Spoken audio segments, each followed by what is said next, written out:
చాలా మంది మన సబ్స్క్రైబర్స్ అందరూ కూడా వచ్చిన వాళ్ళందరూ కూడా బరువు గురించి అడుగుతున్నారు, వెయిట్ లాస్ అడుగుతున్నారు. సరే, అడిగిన వాళ్ళందరికీ కూడా ప్రతి ఒక్కరు పొద్దున పూట టిఫిన్ ఆపియండి. పొద్దున పూట టిఫిన్ తినొద్దు. 5 బాదం పలుకులు రాత్రి నానబెట్టండి.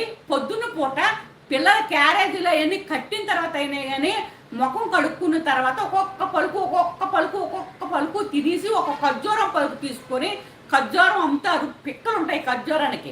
ఖర్జూరానికి పిక్కలు లేనిది ఉంటుంది, పిక్కలు ఉన్నది ఉంటుంది. ఆ పిక్కలు ఉన్నది తీసుకొని ఈ 5 బాదం పలుకులు నోట్లో పెట్టి తినేసి ఆ పిక్కలు తీసేసి ఆ ఒక్కటే ఇది ఖర్జూరం పలుకు తినేయండి పొద్దున పూట. తినేసి కొంచెం ఆగండి. ఆగిన తర్వాత నిమ్మకాయ, వేడి నీళ్ళు, తేనె, అది తేనె గుప్పులు కాదు, ఒక్క స్పూను తేనె వేసి వేడి నీళ్ళు కలిపి పిల్లలు వెళ్ళిపోయిన తర్వాత మీకు ఇప్పుడు ఖాళీ అయిందని తర్వాత మీరు అవి తాగుతూ ఉండండి పొద్దున్న పూట. అవి తాగిన తర్వాత 9ంటికి మాత్రము